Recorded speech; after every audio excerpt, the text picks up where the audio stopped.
everybody, good morning. Just a quick video again today because I am headed out for the day and I'm feeling pretty good.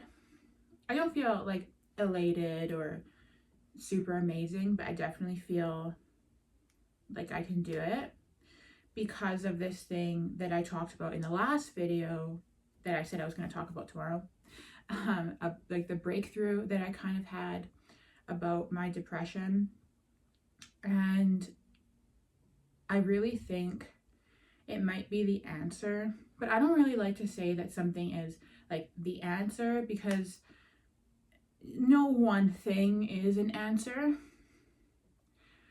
And by saying that, it's almost like when I do have a depressive day again, which I will, that it discredits that this answer or breakthrough that I had is no longer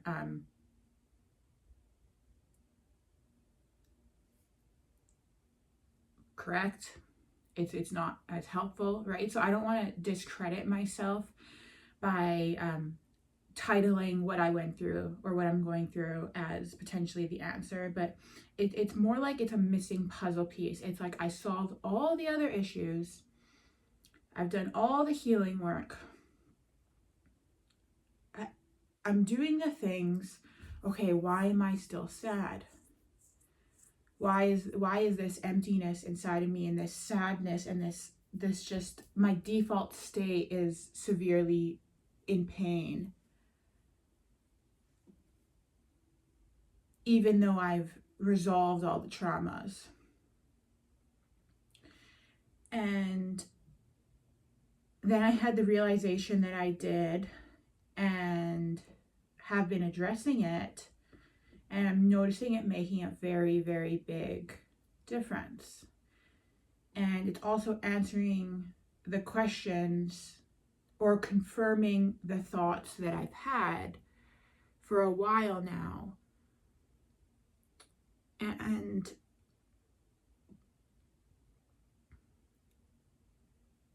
there is still like a lot that is going on within me that I still have to work through. Like, for example, like when I just leaned forward, I looked down and I saw dust on my baseboard and it caused a bit of a spiral in me. And when recovering from especially a lifelong mental illness, depression, OCD, anxiety, etc.,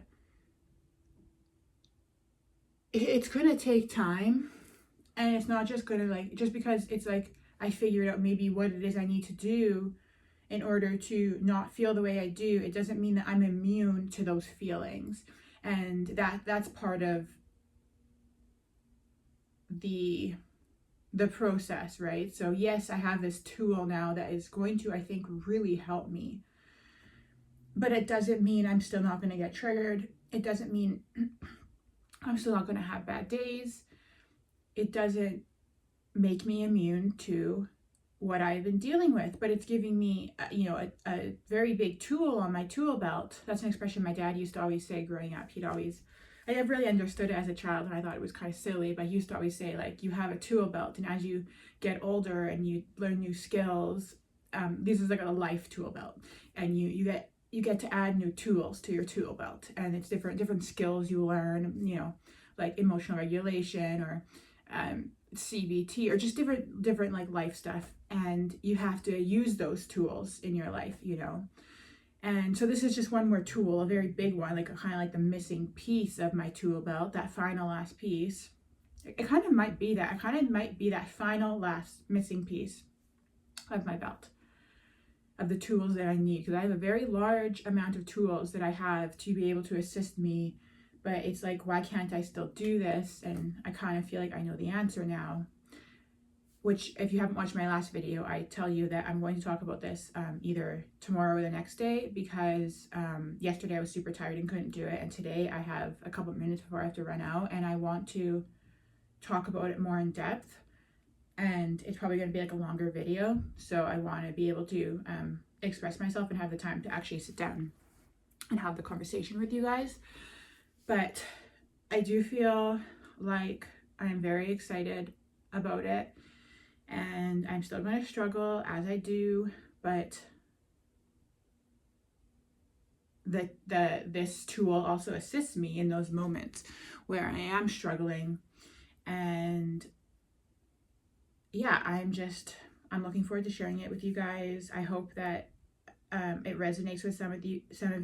Some of you have been saying this to me indirectly. You haven't exactly said it word for word, but you've been saying things that it's interesting because the people who have been saying this to me, you guys have been nice to me, but your comments about this thing, like I wasn't like grasping. It was like, wait, these people keep on saying this thing to me. Like I said, it's only about like maybe 5 or 10% of you that are saying this to me. And you're not saying it directly, but you're saying it in your own words. I'm like, no, you're not getting it. Like, you're not getting what I'm trying to say. But I actually think not only were they getting what I was trying to say and what I'm going through, I think that they may have actually been beyond that. And they were trying to help me and tell me this thing that I just wasn't getting. And I get that, because what it is, if I try to help people with it, or if somebody comes onto my video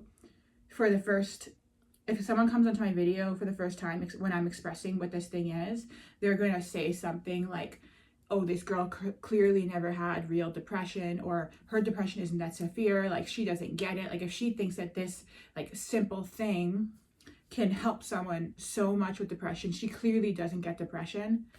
And my point being is that I've heard this type of advice before, and I'm like, well, you just don't get it. You're not understanding depression if you think that that is something that's going to fix it. But this thing alone doesn't fix the depression. Like I said, it's like this last missing tool, like piece in my tool belt. If you would have given me this tool 5 or 6 years ago in my early 20s, when I still had very severe depression, it wouldn't have helped me. Like, it may have helped me a little bit, but because I had so many other missing tools, and I had so much unresolved trauma and such poor coping mechanisms and maladaptive tendencies and just all these different things, that alone wouldn't have been enough. But comes a certain point when you've done all the things, you've learned all the things, you're doing all the things, it's like there's nothing else left. And that's why I got to my lowest point, because I was like, at least before, I had other things I could try. But at this point now in my journey of depression, which has been, as long as I can remember being alive, I'm losing my train of thought here, but until now I have tried everything. And that's why my depression got so bad. And I reached not that it got so bad, it's always been bad, but that's why I reached my rock bottom mentality, because it's like, I have tried everything. I have done everything. I have, I don't know what else to do. And I'm a pretty intelligent person. I am not like missing something, but I was missing something. I was missing the big thing that a depressed person can't usually really understand. And I am really hoping that this is going to help me, or this is going to be the answer. And maybe it's not the answer, but this is definitely going to help me. And I am so grateful, but I don't want to be too excited about this realization, because I don't know, when you've been depressed and stuff for so long, sometimes it can be like painful to feel any sort of positivity or like feelings of potential forward growth, because you're so afraid of something happening to set you back, and you don't want to get comfortable in feeling like you could be okay, because you've only known bad. And at least if you're constantly unhappy, it's like reliable. But if you're starting to feel a little bit better and then you go back to unhappy, like that drop is really painful. So I'm trying to just be like conscious of that, because I am still going to experience really dark moments, and my OCD is also coming into a strong play, and it's like, oh yeah, well maybe you'll get better, and then like someone you love is going to die, you know, because I have my OCD pretty much is entirely pushed onto my family members dying. It's like really, really bad and really severe actually. But yeah, it's like I'm afraid to feel good, because if I feel good, then something bad's gonna happen to someone I love or something. I don't know. That doesn't really make sense, but that's not really, that's a separate issue. It's like I have a lot of issues, but I'm focusing my YouTube right now on my depression. I'm keeping my like OCD and anxiety and everything out of it, because those are very severe, but they're not as bad as the depression. And I feel like once I'm able to lift myself out of that depression, and I can articulate my thoughts better and just be a more stable human, I can address the OCD and the anxiety and other mental health issues that I have on camera with better than I can when I'm in a constant state of crisis like I have been. And most of you guys who are watching my videos are with me through this depression journey, so I'm trying to keep it kind of focused on that. But I'm just seeing the time and I have to leave right now, so I will see you guys tomorrow.